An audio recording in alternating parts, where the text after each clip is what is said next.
Assalamualaikum warahmatullahi wabarakatuh.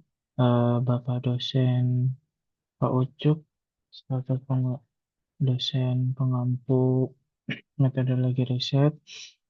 Terima kasih atas waktu dan kesempatan yang diberikan. Pada kesempatan ini saya Mahrus Ali Taufik dari PJJ Sistem Informasi akan mempresentasikan proposal tugas akhir saya yang berjudul Pengembangan Sistem Informasi Geografis atau SIG untuk pemetaan potensi bencana alam di Kabupaten Ciamis berbasis web.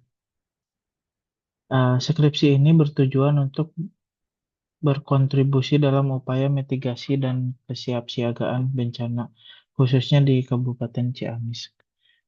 Kebetulan saya bekerja di Kabupaten Ciamis. Eh, latar belakang latar belakang Kabupaten Ciamis dalam kondisi geografisnya yang beragam seringkali menjadi wilayah yang rentan terhadap berbagai jenis bencana alam, terutama banjir dan tanah longsor. Berdasarkan data yang ada, dalam beberapa tahun terakhir, Ciamis telah mengalami eh, bencana alam yang banyak ya di Kabupaten Ciamis ini. Masuk di wilayah saya sendiri, itu sering terjadi longsor. Karena wilayah Ciamis itu adalah pegunungan, di wilayah pegunungan sering terjadi longsor. Nah, saat ini informasi mengenai potensi dan riwayat bencana seringkali masih tersebar di berbagai instansi, belum terintegrasi dengan baik, dan sulit diakses secara cepat oleh publik maupun pihak terkait. Hal ini tentu menghambat upaya kita dalam mitigasi dan respon bencana. Oleh karena itu, saya mengusulkan pengembangan sistem informasi geografis atau SIG berbasis web. SIG ini saya yakini mampu mengintegrasikan, menganalisis, dan memvisualisasikan data geospasial terkait bencana, serta menyediakan dalam platform yang mudah diakses. Selanjutnya ada rumusan masalah. Dari latar belakang tersebut, saya merumuskan tiga permasalahan utama yang akan dijawab melalui penelitian ini. Pertama, bagaimana kita bisa merancang dan membangun basis data geospasial yang komprehensif, mengelola semua data potensi bencana di Ciamis. Kedua, bagaimana mengimplementasikan SIG berbasis web yang tidak hanya interaktif tetapi juga mudah digunakan untuk memvisualisasikan dan menganalisis potensi bencana ini. Dan yang ketiga, bagaimana sistem ini dapat memastikan informasi yang disajikan cepat dan mudah diakses oleh berbagai pemangku kepentingan dari BPBD hingga masyarakat umum. Selanjutnya, ini tujuan penelitian. Tujuan penelitian ini saya selaras dengan rumusan masalah. Tujuan dari penelitian saya adalah pertama, saya akan merancang dan membangun basis data geospasial yang terstruktur untuk mengelola semua data potensi bencana di Kabupaten Ciamis. Kedua, saya mengimplementasikan aplikasi SIG ini berbasis web yang tidak hanya interaktif tetapi juga user-friendly untuk memvisualisasikan dan menyediakan informasi detail tentang potensi bencana. Dan yang terakhir, tujuan utamanya adalah menyediakan platform informasi yang terpusat dan mudah diakses, yang diharapkan dapat secara signifikan mendukung upaya mitigasi dan peningkatan kesiapsiagaan bencana di Ciamis. Yang selanjutnya, manfaat manfaat manfaat penelitian.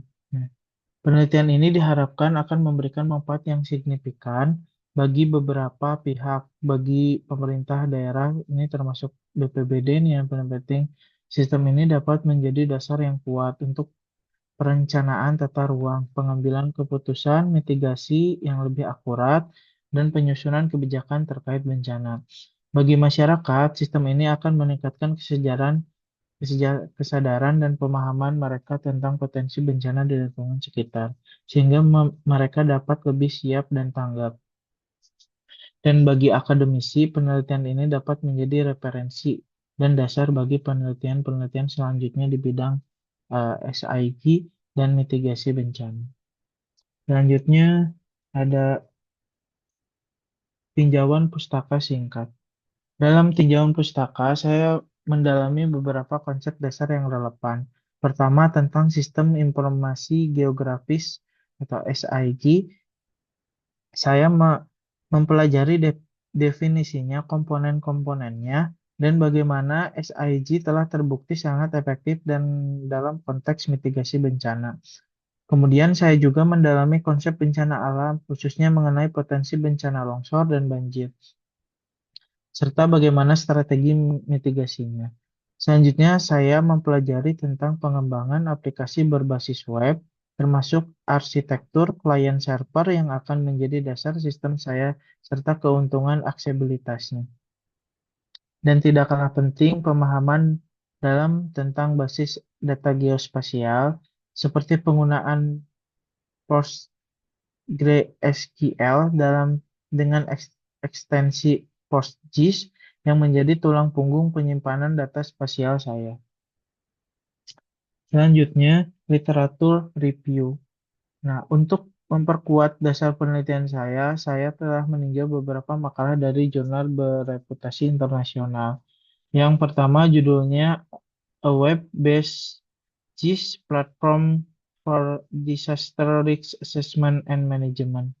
Nah, penjelasan dari jurnal tersebut ini mungkin membahas arsitektur yang fungsionalitas umum dari platform SIG berbasis web untuk manajemen risiko bencana.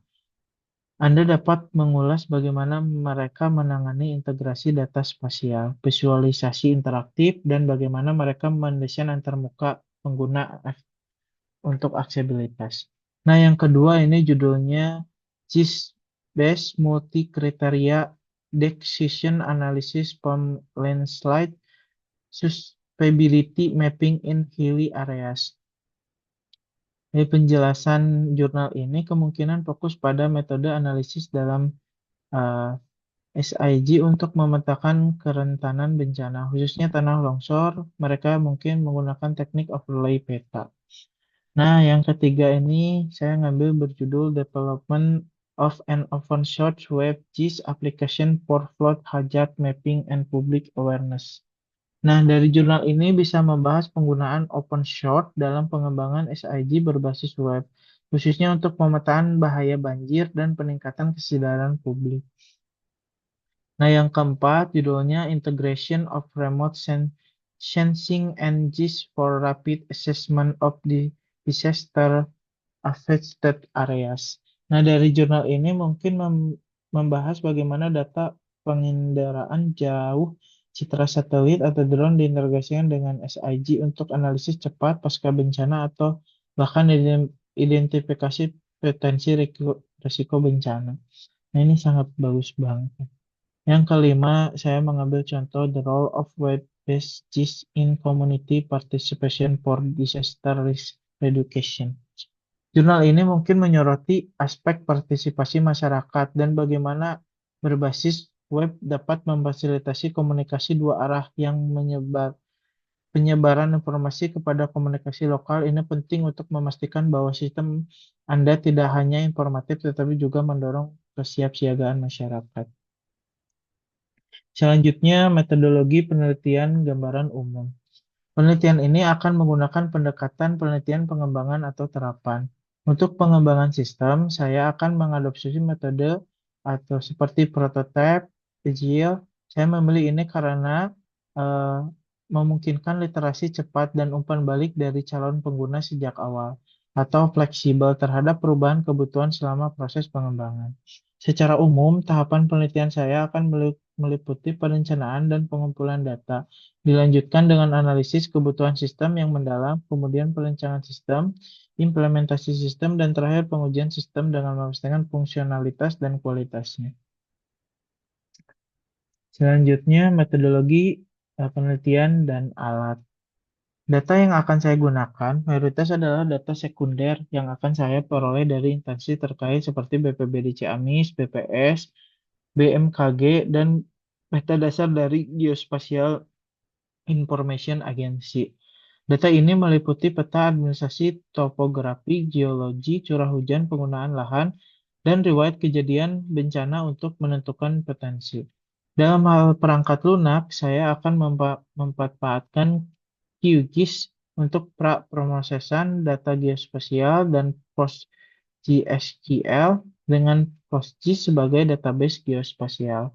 Untuk pengembangan web, saya akan menggunakan seperti PHP atau framework, Ravelry atau backend, dan HTML, CSS. Nah, kebutuhan perangkat keras standar seperti PC atau laptop dengan spesifikasi yang memadai akan digunakan untuk pengembangan. Selanjutnya, cara kerja sistem area penerapan metode usulan. Secara garis besar, beginilah cara kerja sistem yang akan saya kembangkan. Pertama, kita akan melakukan akuisisi dan integrasi data dari berbagai sumber ke dalam basis data geospasial. Kemudian data ini akan melakukan proses pengolahan dan analisis spasial menggunakan teknik SIG untuk mengidentifikasi area-area dengan potensi bencana yang berbeda. Misalnya, kita bisa melakukan overlay peta kemiringan lereng, jenis tanah, dan curah hujan yang menentukan tingkat kerentanan tanah longsor. Hasil analisis ini akan disimpan dalam basis data geospasial yang terstruktur. Selanjutnya, data ini akan divisualisasikan melalui aplikasi web dalam bentuk peta interaktif sehingga pengguna bisa dengan mudah menjelajahi informasi. Dan yang tak kalah penting, sistem akan dirancang agar memungkinkan pembaruan data secara berkala, memastikan informasi yang disajikan selalu relevan dan akurat. Selanjutnya, keunggulan metode usulan SIG berbasis web. Metode pengembangan SIG berbasis web yang saya usulkan memiliki beberapa keunggulan kunci untuk mengatasi permasalahan yang ada. Pertama, kemampuan dalam integrasi data dan komprehensif ini akan mengatasi masalah data yang tersebar dan tidak terorganisir serta memungkinkan pengolahan data spasial yang efisien. Kedua, visualisasi yang interaktif dan analisis yang canggih. Penggunaan dapat melihat peta dinamis dan dapat informasi yang mudah dipahami serta sistem mampu melakukan analisis spasial mendalam untuk identifikasi potensi. Ketiga, aksesibilitas yang luas. Nih, berbasis web berarti sistem ini dapat diakses kapan saja, di mana saja, oleh siapa saja yang memiliki koneksi internet dari BPBD hingga masyarakat umum.